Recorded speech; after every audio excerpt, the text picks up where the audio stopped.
back to my YouTube channel. My name is Oyin. This is your first time on this channel. I want to say a very big thank you to each and every one of you, to all my new subscribers and all my returning subscribers. Thank you guys so much.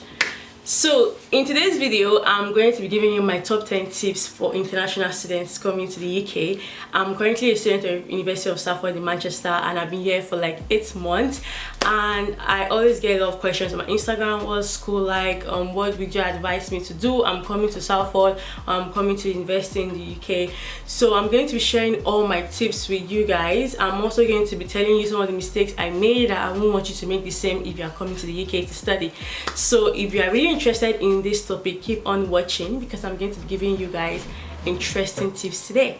Before I get into today's video, I want to tell you guys about my Depop account. If you don't know what Depop is a fashion marketplace where you buy and sell your clothes. So this is my account right here, and I have some items there that are up for sale, so check it out if you are interested in any. And if this is your first time on this channel, make sure you do subscribe, and I'm going to keep giving you amazing content.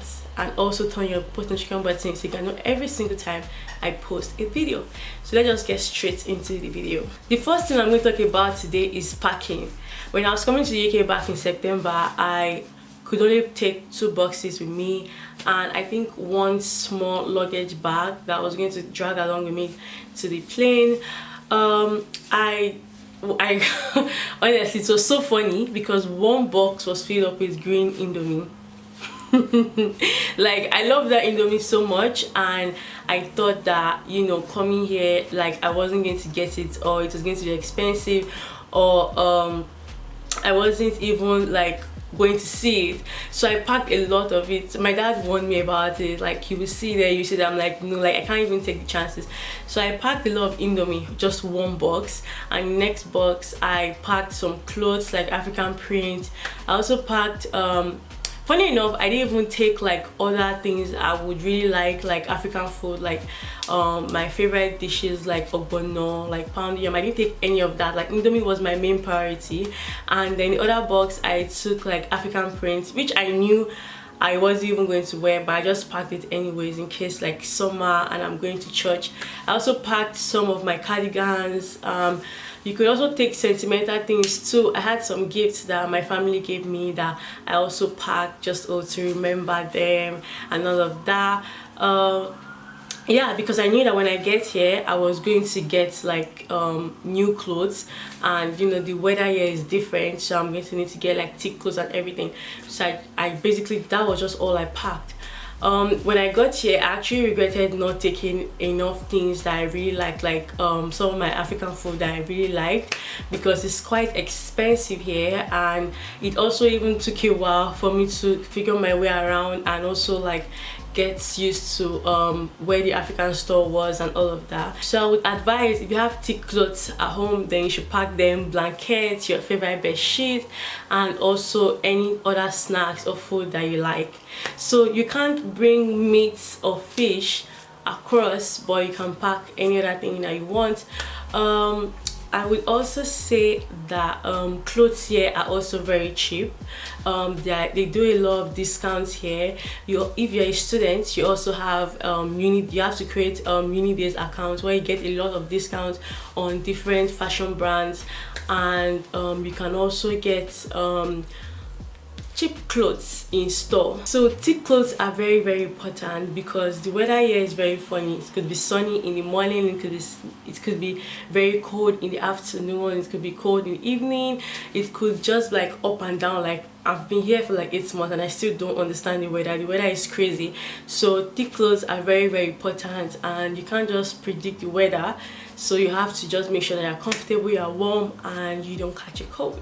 So the next thing I'm also going to talk about is money. When I was coming, my mom gave me like some money to put in my box, which is very important, because when you get here and you need to figure out some things or get some things, you don't have a UK bank account. If you don't have, like, I just come here new and you don't have your UK bank account, it's going to actually take a while for you to figure that out. So it's very important that you take cash along with you and change it to the currency here in the UK.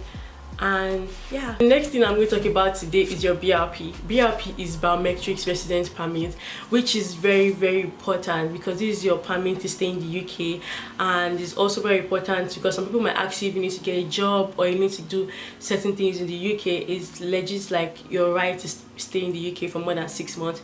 So when you get your BRP, when I got my visa, it was stated before I got my visa that I needed to put an address that I was going to use to collect the BRP when I get to the UK. So I'm currently staying on campus, so what I did was to put the closest post office code close to me, and it was sent to that place. And I was asked to pick it 2 weeks after I've been in the UK, after I've done my isolation, 14 days isolation and all of that. So after 2 weeks I went to pick it up, and you have to be very careful with it because when you misplace it, it's very hard to get back, very hard. And also when you leave the country and you don't have that permit, you can't return back to the UK. So it's very advisable not to carry it around. I was even advised to put it in my post box and not take it anywhere. Just take a picture and also make photocopies, because once you misplace that ID card, you put it in your wallet and you misplace your wallet, like it's going to be really hard to find. So you have to be very careful with it, like when you get here. So another thing I'm going to talk about is the weather. I've already mentioned how funny it is living here, cold and hot. This is a picture I found on Instagram. This is the exact explanation of the UK weather. So you have to come warm. You also have to bring your umbrella. I didn't have umbrella like first 2 weeks when I got here because I wasn't even settled at all. I was up and down trying to figure things out, and also I had to quickly get one immediately I was able to go out because it could rain anytime. And I got this very small one. I think it's somewhere around. I got this small one I could just put in my bag, and I always take it along with me because you don't know when it's going to rain. And also you could also use your jacket hoodie to protect yourself, but it's very important you have an umbrella. If you even want to bring it from home, like, then that's even better, so you don't come here and start looking for like where to get an umbrella or things to get. But it's really cheap though. So the next thing I'm going to talk about is your GP. Your GP is very important. It's like a hospital, and also like your doctor. You need to register with your doctor when you get here. So basically at the school there was a flyer that had like the link on how to register and also book appointments with a doctor when you know you don't feel good.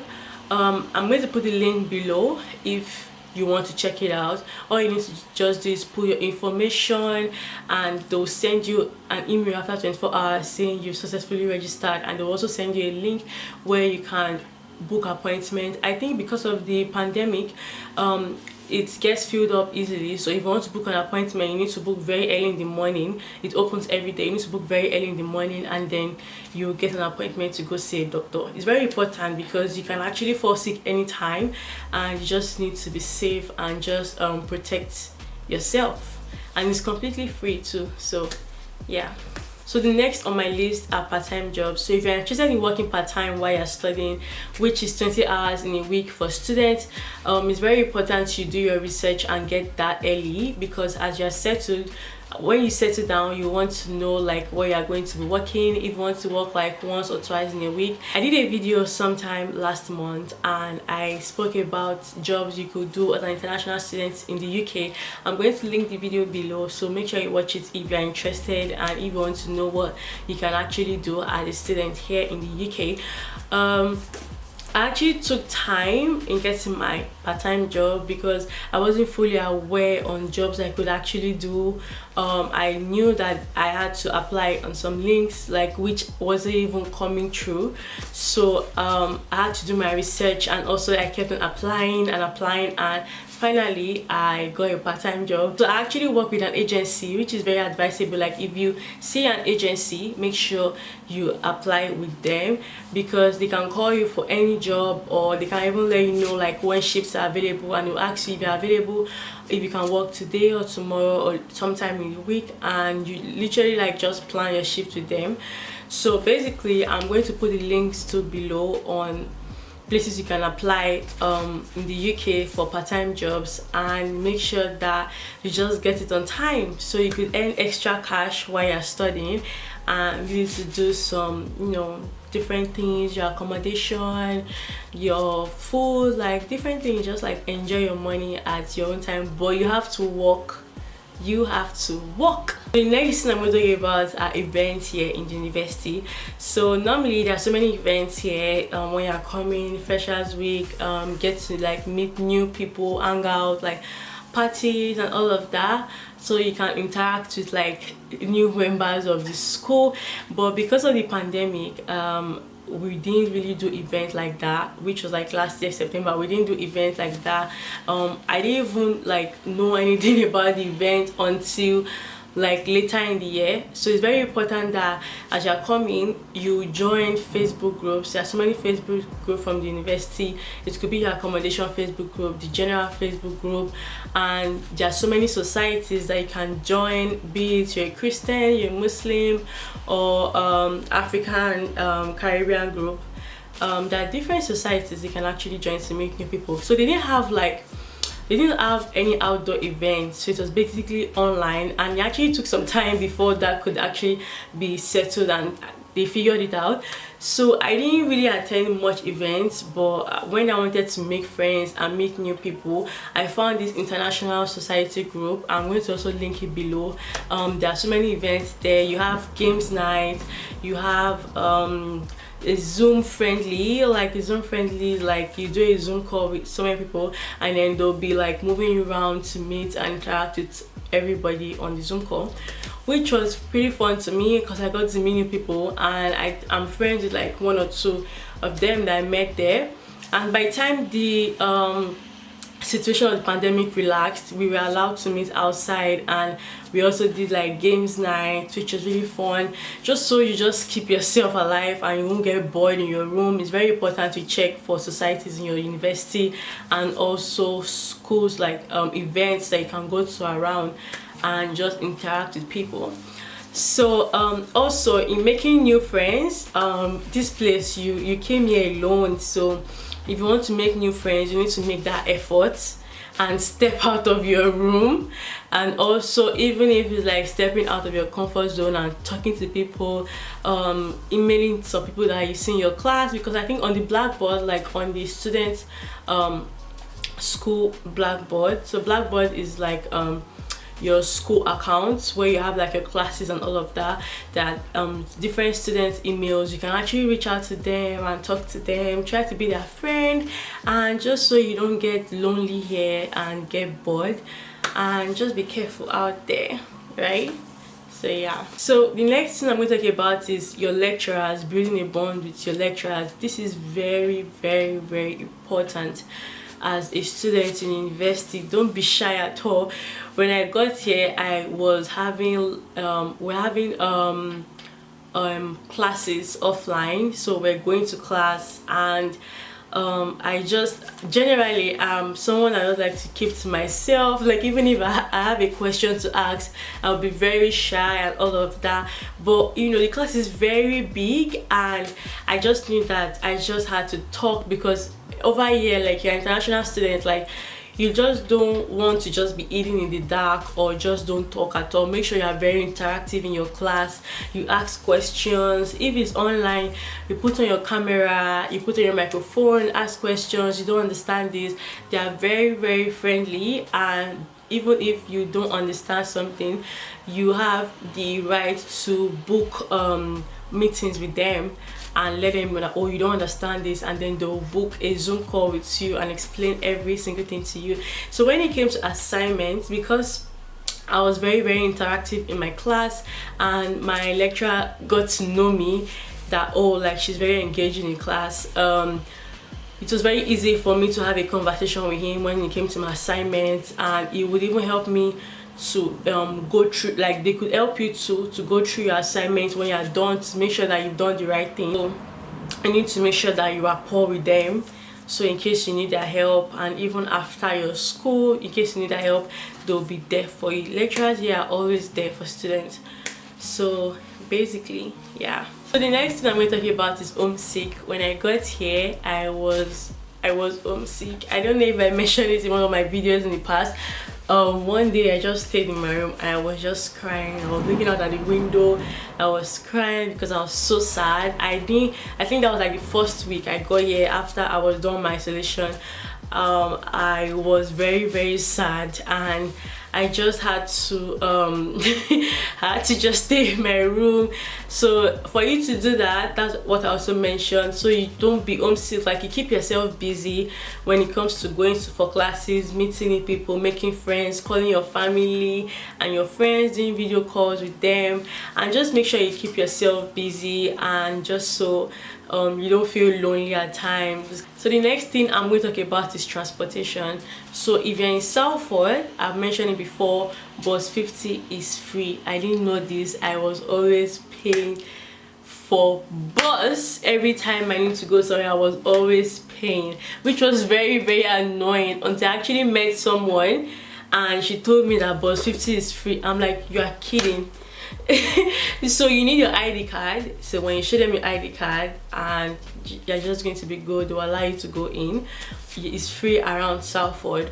Another thing I want to mention is that, you know, also when I got here, like, I was very confused. Like, when I enter the bus and I'm going somewhere, I don't know where to stop, I don't know where to drop. Make sure you ask questions, guys. It's very important. Like, people will answer you on the streets when you ask them questions. Also, one thing I also did was when I got to the bus, I would let the driver know that, and I used to feel shy because that part waiting for me at the back and I'm talking to the driver, taking my time. So take your time, talk to the driver. I don't know where I'm going, to show him the location you're going to, and he'll tell you, oh, stay behind me or just sit down right there. So when I get to that bus stop, I'll let you know. And it also helped me to get my way around Salford because they were really helpful too, even though some of them are really mean. But some of them were helpful. And also ask your friends, use Google Map. I use Google Map a lot, and you know, it just helped me to find my way around. Next I'm going to talk about is your banking. You need to open a UK bank account, which is very important because you're holding cash and it's just make life easier for you. So when you get here, you're supposed to send, which I also didn't know this. I didn't get my UK account for a month. I'm telling you guys, I was living on somebody else's card for a whole month because I didn't know this. So when you get here, what I did was I just called the bank and I wanted to apply, and you know, they put me through the process. It's going to take 2 weeks. I was like, okay, no problem, that's fine. 2 weeks came, I've not gotten my card, and I was calling them. They were letting me know that, you know, I had to put some of my details, or ask you to do videos of yourself, take pictures through a link. I did all of that and they just couldn't verify my address, and that was taking time. Like, I was like, what's going on? I just want a card. Like, what's going on? So I actually met someone too that told me that you need to send a letter to your school that you want to open an account, and they will send you a letter back that you're supposed to take to your bank, and which they used to verify my address. Immediately I did that, I got my card in less than a week, which was, you know, like, I was very happy. So if you do that on time, immediately you get here, you email your school for a bank letter and then send it to the bank they're applying to, and it's going to make everything easier for you because they know you're a student. So yeah, it will take you like 2 weeks for you to get your card if you have all your documents ready, and also all your information correct and all of that. If you don't want to wait for 2 weeks and you need to get your card immediately, I know there's something called Monzo, which my friend uses. Like, you get your card within a day or two after applying, and I didn't do that because I wanted to open like a proper bank account. But if you are in need of like a card urgently, make sure you do that. I'm also going to put the link below so you can apply to that and check it out if you're interested in opening a very fast account immediately. So yeah, next thing I'm going to talk about is your national insurance number, which is very important. The earlier you get it, the better for you. Up to now, I've not gotten my insurance number, and because I started very late. I just applied like last month, and it took them 3 weeks after calling them for them to send me the application form after filling it, and it's been more than a month now, and they haven't gotten back to me because it actually takes time. So why is this important? It's important if you need to get a job. Some jobs will ask you for this number. I know I've missed out on so many like part-time jobs, like Amazon is very, very important. So if you have a national insurance number, it could take out some of the tax money that they will charge you when you do part-time jobs. So yeah, so the earlier you apply for it, the better. All you need to do is immediately you get here, you call their number or apply through the government link. I'm also going to help you put that below, so make sure you check it out and apply for it so you can get it as soon as possible. So yeah, we've come to the end of this video. I really hope you enjoyed this video. I really hope you got one or two that could help you with coming here to study as an international student. If you enjoyed this video, please give this video a thumbs up, make sure you subscribe, and also turn your notification button so you can know when next I post a video. Thank you so much for watching, and I'll see you in my next video. Bye.